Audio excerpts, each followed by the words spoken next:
include land, labor, capital, and entrepreneur are used efficiently to produce output. In terms of land, according to the Ministry of Commerce and Industry, India has 157.35 million hectares of land. India holds the second largest agricultural land globally behind United States.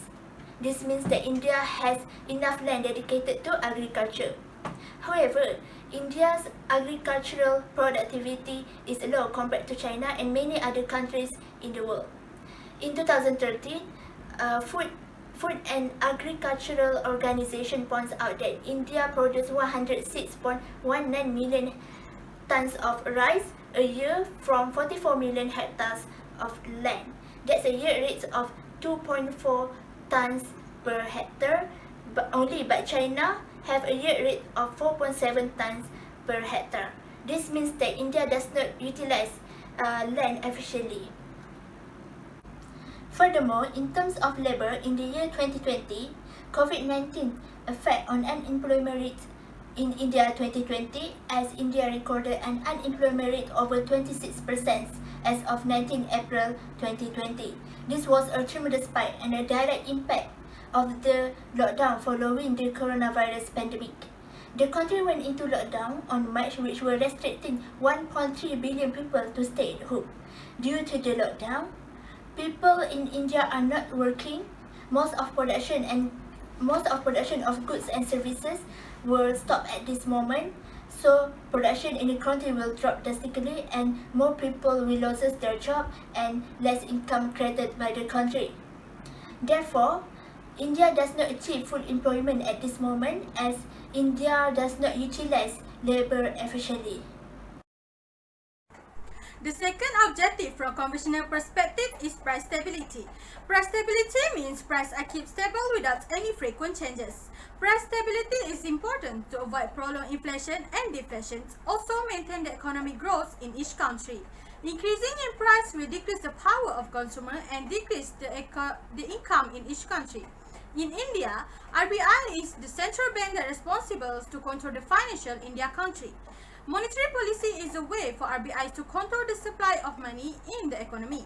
The various instruments of monetary policy the RBI has at its disposal is open market operations, bank rates, variable reserve requirement which include cash reserve ratio CRR and statutory liquidity ratio SLR, liquidity adjustment facility and also moral suasion.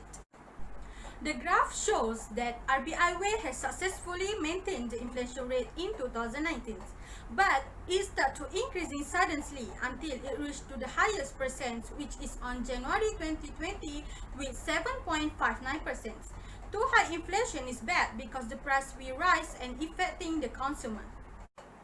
But due to COVID-19 that happened recently, the Reserve Bank of India unexpectedly lowered its benchmark repurchase rate by 40 basis points to 4% in emergency move on 22nd of May.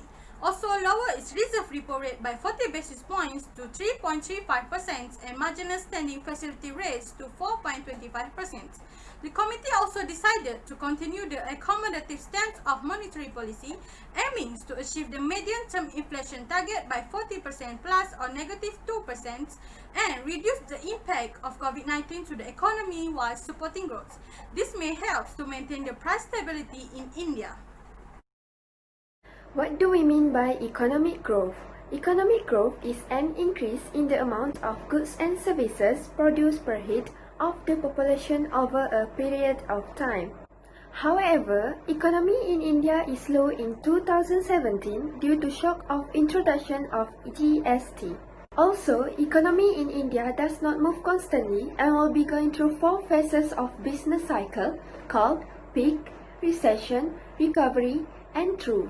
As you can see, based on the graph, here is the GDP growth rate in India from 2016 until 2019.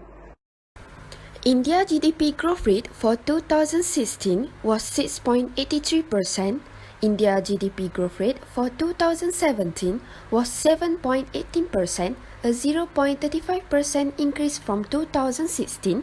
India GDP growth rate for 2018 was 7.69%, a 0.51% increase from 2017. India GDP growth rate for 2019 was 7.79%, a 0.1% increase from 2018. So, here is a basic graph of a business cycle. So, here is a graph of a business cycle in India from 1996 until 2018. As you can see, there is a flow of a business cycle in India. The GDP in India are expected to move up and down more or less together with leads and lags. Such ups and downs in the trend may come to persist for many years or only over 1 year. So, in the conclusion, to ensure the economic growth in India remains stable and strong, they must to increase in production and decrease in unemployment by providing job opportunities to their residents. Hi, now we talk about equilibrium in international trade in India. International trade refers to the exchange of goods and services from one country to other country. It is also known as export and import. Equilibrium means at least export of goods equal to import. Most economists globally agree that international trade helps both nations wealth. India is one of the world's leading economy, which currently becoming the world's 17th largest in export of economy. The main export demand good from India during 2018 was petroleum, which has 42 billion, diamond 21 billion, and medication 14 billion. India export GDP was declined starting from 2015 until 2017. However, it was rose 9.8% during 2017 to 2018. GDP export India declined to 18.78% in 2017. However, it rose to 19.74% in 2018. As import in India, India was 11th largest import of economy in 2018. The top import of India are crude oil 101 billion and gold 32.8 billion. GDP import in India declined to 20.96% in 2016. However, it started to rise to 23.64% in 2018. One of the factors driving higher import in India is the recovery crude oil price. Although the recent increase in crude oil price and the depreciation of the rupee, India's economy is in better position in 2018 than 3 years ago. From the total export and total import in India in 2018, we can see that India having deficit in 2018, where total import more than total export. Therefore, India does not achieve the equilibrium in international trade. Here is the last objective, which is equitable distribution of income, which means to reduce the income gap between the higher and also the lower income group. So based on the graph here, we can see that India are among the higher inequity nations, with one report estimating that 51.5% of the country's wealth is owned by the richest 1%.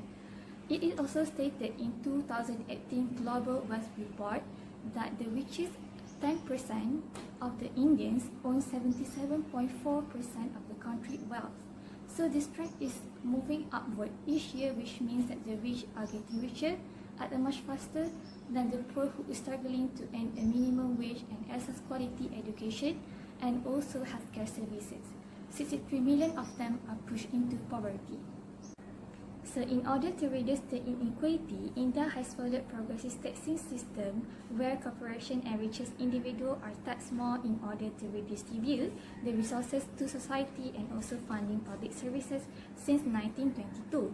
In January 2018, India has spent 1.4% of GDP on healthcare, but it is still less than the other countries like Nepal. According to the charity organization research, which is commitment to reduce the inequality, the country scores low when it comes to the level policies and also government spending, whereas government spending on healthcare, education, and also social welfare are very low. So here is the government spending on education that show that India spent less than the other country on education.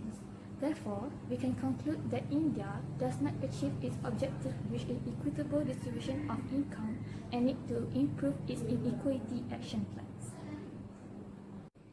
To summarize all of our points, we can see that India, as the developing country, did not achieve any of its objectives as we discussed before.